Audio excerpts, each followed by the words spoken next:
telah disumbangkan oleh para founding father, ya, founding parent terhadap Indonesia pada tanggal 17 Agustus 1945. Bapak-bapak, ibu sekalian, pertama-tama dan di atas segala-galanya, marilah kita panjatkan puji dan syukur kita kehadirat Ilahana, bahwa berkenan beliaulah nikmat sehat, nikmat iman, dan nikmat Islam. Pada hari ini saya sangat merasa bersyukur berkumpul bersama-sama dengan Dewan Ulama, akademisi, tokoh Banten yang kami cintai. Selamat dan salam tidak lupa kita haturkan kepada junjungan kita Nabi besar Muhammad SAW.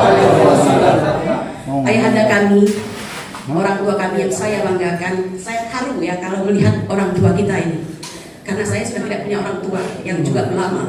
Ayahanda kami, Bapak Kiai Haji Embai Mulia Syarif, ya, Anda tadi dikatakan mungkin adalah tidak banyak lagi orang yang ada di Banten ini yang memang harus dipertahankan.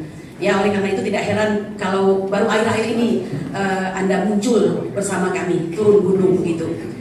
Bapak, saya memutuskan diri untuk bergabung bersama Ustadz Ahmad Kosinuddin dan kawan-kawan, termasuk para prinsipal kami semua. Di dalamnya juga ada Jenderal Sunarko, Bapak Marwan Batubara, kemudian Buya, ya, Afrinaldi, dan semuanya ini termasuk emak-emak ARM yang luar biasa ini. Tidak lain dan tidak bukan karena saya ini mendapatkan faedah dari surat Al-Balad, yaitu ayat 18, bahwa saya ingin di akhir zaman kelak, di hari hisab kelak, masuk dalam kategori Ashabul Maimanah, yaitu orang yang berada dalam golongan kanan. Allahu Akbar. Ini benar-benar sekali ya Pak ya, karena kalau urusannya uang itu terlalu kecil ya. Karena terus terang kami ini bersidang dengan uang sendiri, kemudian kami dibully dan segala macam, tetap kami jalankan dengan sangat bahagia. Hari demi hari kekuatan itu semakin kuat. Kami benar-benar merasakan syukur dan nikmat dari Allah Subhanahu wa Ta'ala. Dan sungguh kami ingin mengatakan alangkah kasihannya orang-orang di luar sana, baik pejabat, orang biasa, ataupun pengacara-pengacaranya Aguan yang tidak merasakan syukur dan nikmat ini. Ya, dan ini mungkin memang sudah dipilih demikian ya. Maka dari itu kita bersyukur kita masuk dalam golongan yang sedemikian itu. Nah, Bapak Ibu sekalian, saya merasa terhormat. Bukan Banten yang memerlukan kami, tapi kami yang memerlukan Banten. Banten adalah pintu gerbang arus manusia, barang, jasa, dan simpul ekonomi. Bahkan di masa lalu pusat peredaran daripada dan penyebaran agama Islam di Nusantara. Hari ini saya mengatakan seorang Aguan dan Antoni Salim serta kroni-kroninya sudah kurang ajar ya terhadap bumi Banten ini. Mereka harus mengetahui Banten itu sendiri, kalau tidak salah, kalau saya salah mohon dikoreksi, adalah berasal dari kata yang bermakna bantahan. Bantahan itu berujung kepada suatu perjuangan di masa lalu di mana Banten memperjuangkan negara kesatuan Republik Indonesia ini dengan berkonfrontasi kepada penjajah. Jadi tidak pernah tunduk pada penjajah. Nah, oleh karena itu, melihat Banten yang diporak-porandakan, kami ingin mengembalikan marwah itu, bahwa Banten tidak boleh sejengkal pun diambil alih, ya, dirampas oleh Aguan dan cucu-cucunya itu. Kami tidak membenci Cina, Bapak Ibu sekalian ya, karena saya banyak bergaul dengan orang Cina, ya. Yang kami tidak sukai Cina jahat dan Cina ireng. Siapa Cina ireng itu? Dia mungkin tidak Cina, tapi dia menjadi Cina ireng karena bergaul di situ dan mendapatkan manfaatnya. Bapak Ibu sekalian, ini semua terjadi bukan tanpa sebab ya. Kalau boleh saya tambahkan ini, saya ingin mengatakan perjuangan ini panjang Bapak Ibu sekalian. Ada ulama, ada aktivis, ada pengacara, dan kami mengambil jalan yang berat ini, jalan berliku dan keras seperti surat Al-Balad tersebut, yaitu jalan yang dipilih oleh orang-orang kanan tersebut. Untuk dalam rangka apa? Karena kami tahu bahwa pada suatu hari kelak hal itu pasti akan terjadi. Dan hari ini itu dibuktikan. Denis von Fizin, ya, seorang penulis dan pembuat drama dari Rusia, mengatakan betapa pentingnya memilih seorang pemimpin yang berkualitas dan kompeten. Karena dari dirinya lah keluar semua aturan-aturan, ya, kemudian keputusan-keputusan yang bermanfaat, yang bermartabat, tidak hanya bagi dirinya, tapi bagi semua orang yang akan terpengaruh karena kekuasaannya. Hari ini kita lihat Bapak Prabowo telah menjadi pemimpin yang, mohon maaf, untuk kali ini saya tidak memilih Pak, saya memilih Anies Baswedan. Tetapi karena beliau sudah menjadi pemimpin, ya, ini mohon maaf, ya, karena Indonesia membutuhkan pemimpin dan wajib ada pemimpin, kami sami'na wa ata'na. dengan catatan, Pak, monggo Pak dilihat kiri kanan depan belakang apa kekurangan-kekurangan yang sudah terjadi. So this is your time. Anda punya waktu itu, maka selamatkanlah bangsa ini, ya. Karena kita ini memang porak-poranda, Pak. Mengenai China, saya tambahkan sedikit, tidak sedikit pun terbesit kebencian. Tapi Anda sebagai pendatang harus tahu diri, ya. Oleh karena itu jangan heran, Sultan Hamengkubuwono, ya, dengan kebijakannya melalui instruksi Gubernur Daerah Istimewa Yogyakarta, ya, itu di dalam instruksi nomor K.898 garing, ya, A garing 1 Romawi garing 75 tidak memperbolehkan kepemilikan tanah kepada non pribumi, utamanya adalah Cina. Ini clear sekali waktu sekalian. Mengapa demikian? Karena ada peristiwa, ya, ada pengalaman buruk pada waktu itu. Nah, oleh karena itu, mohon maaf, jika Sultan yang mulia tersebut bisa menerapkan hal tersebut, maka kami minta kepada pemimpin dan pada hari ini, jika telah melihat betapa daerah-daerah ini secara seperti dikatakan Bapak dosen tadi, ya, pelan-pelan telah dikuasai, Jawa Timur, Rempang, kemudian pesisir Jawa, ya, semua sudah berusaha untuk dikuasai. Kalau begitu kembalilah kepada pasal 33. Pak Prabowo memiliki ornamen, memiliki alat untuk mempersatukan itu dan membubarkan itu semua. Pasal 33, 1, 2, dan 3, ya, di mana diantara yang mengatakan bahwa perekonomian disusun sebagai usaha bersama berdasarkan asas kekeluargaan, bukan keluarganya Jokowi, ya, bukan keluarganya siapa lagi, bisa Panjaitan, bukan, keluarga bangsa Indonesia, Pak. Kemudian bumi, air, dan kekayaan yang berada di dalamnya itu dikuasai negara, dipergunakan untuk siapa? Untuk rakyat, bukan untuk oligarki. Siapa kau? Ya kan? Siapa kau?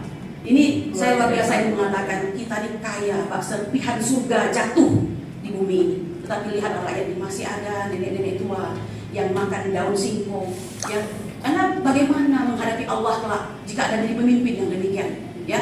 Nah, inilah Bapak, mungkin ya kesannya ini saya orang daerah, Pak. Ayah saya orang Rejang Lebong, tepatnya Bengkulu. Jadi memang tradisi kami ini mirip-mirip dengan Banten. Kami punya bahasa sendiri, punya huruf sendiri, gitu ya. Merupakan Melayu paling tua di Sumatera. Jadi kadang-kadang jiwa itu maunya itu keluar begitu dan tidak sudi melihat negara ini hancur lebur gitu. Ya, Bapak-bapak Ibu sekalian, kita tidak gampang untuk bertemu dan bersua. Saya ingin mengatakan bahwa inilah waktunya Pak berbuat sesuatu. Sayang Bapak yang satu tadi harus meninggalkan ruangan.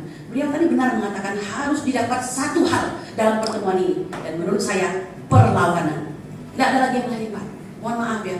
Menteri ATR BPN itu seperti sebuah karnaval, harus jadi pahlawan, ya, harus ada jadi kambing hitam. Tapi lihat hasilnya, apakah semua itu tuntas? Kalau saya mendapatkan sebuah video, pelan-pelan sudah mulai lagi ada itu katanya bambu-bambu dipasangkan kembali. Jadi jangan memperlakukan rakyat seperti itu. Kita ini tidak bodoh. Kita hanya tidak mempunyai kekuasaan, ya kan? Nah, oleh karena itu, Bapak Ibu sekalian, saya menghimbau mereka yang berdiri di atas sana.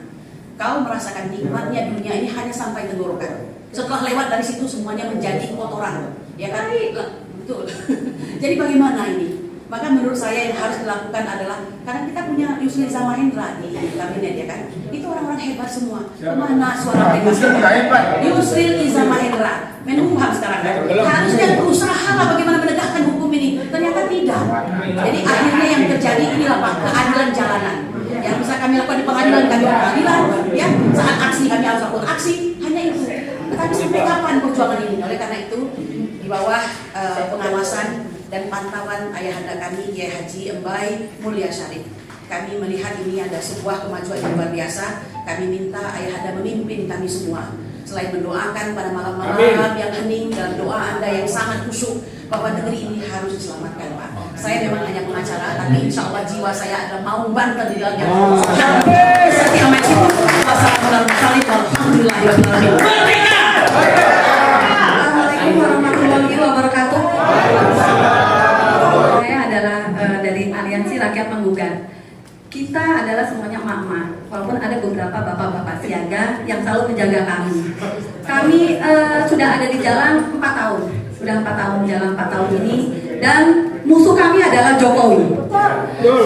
Karena semua kerusakan yang ada di negeri ini diakibatkan oleh Jokowi. Jadi kami memang dari awal, dari mula Jokowi presiden, tuntutan kami sudah menjadi Jokowi mundur. Setelah dia tidak menjadi presiden, kita ingin Jokowi diadili. Kita tidak pernah isu apapun selain itu. Kemudian timbullah PSN PIK 2, dan lagi-lagi kami di jalan untuk masa depan anak cucu kami. Begitupun pada saat awal kami turun ke jalan, itu juga kami melihat pemerintah Jokowi tidak pernah memikirkan masa depan bangsa ini. Semua hanya untuk asing, hanya untuk TKA Cina, dan juga nepotisme itu juga lahir pada saat kepemimpinan Jokowi. Nah, saya melihat Banten sudah dijajah karena tidak ada pembangunan yang mengorbankan rakyatnya sendiri. Ingat PIK 1 kemana penduduk aslinya? Tidak ada.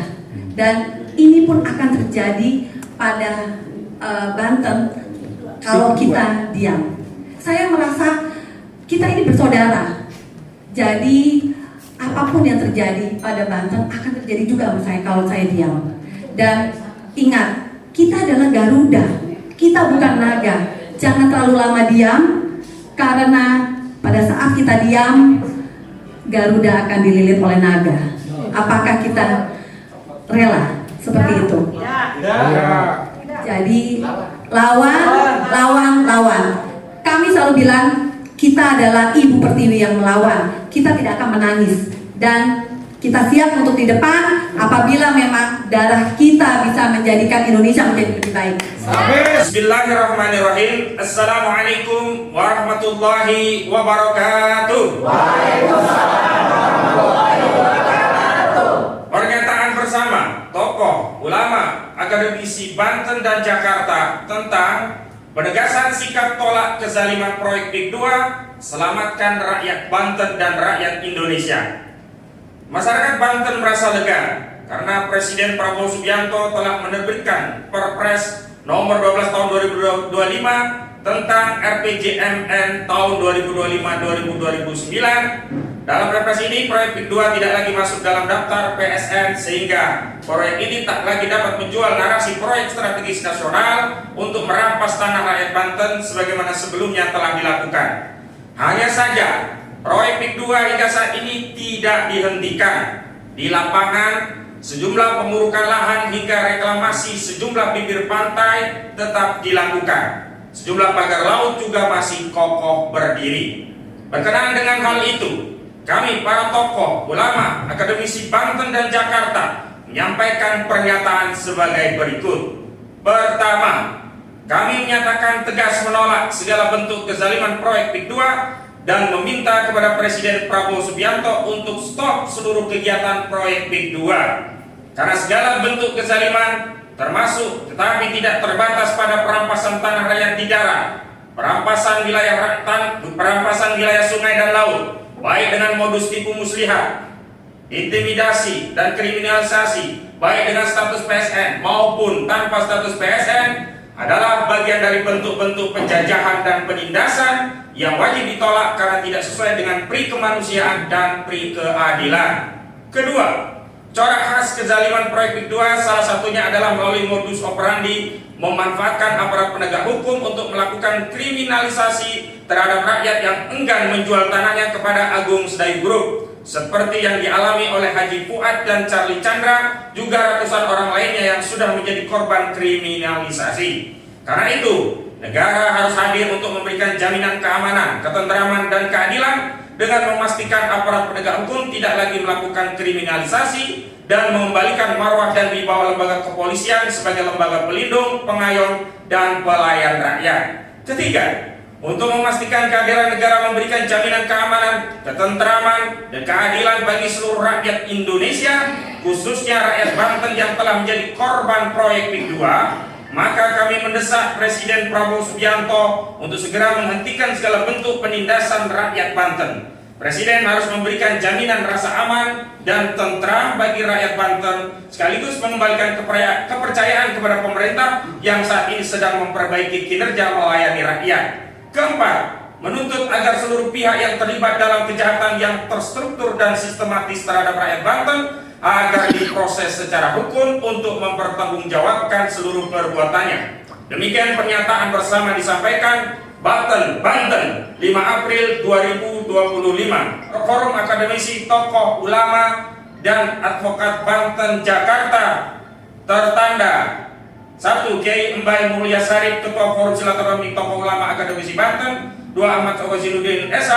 3. Dr. Ratus Kiai Haji Muhsin MSI. 4. Majen TNI Purnawirawan Sunarko. 5. Dr. Kiai Haji Sabra Wijaya. 6. Majen TNI Purnawirawan Samsul Jalal. 7. Dr. Andes Kiai Sanwani. 8. Edi Mulyadi. 9. Dr. Andes Haji A. Rasim MSI. 10. Menu Wulandari dari ARRM. Dan 11. Marwan Batubara serta sejumlah tokoh lainnya. Takbir!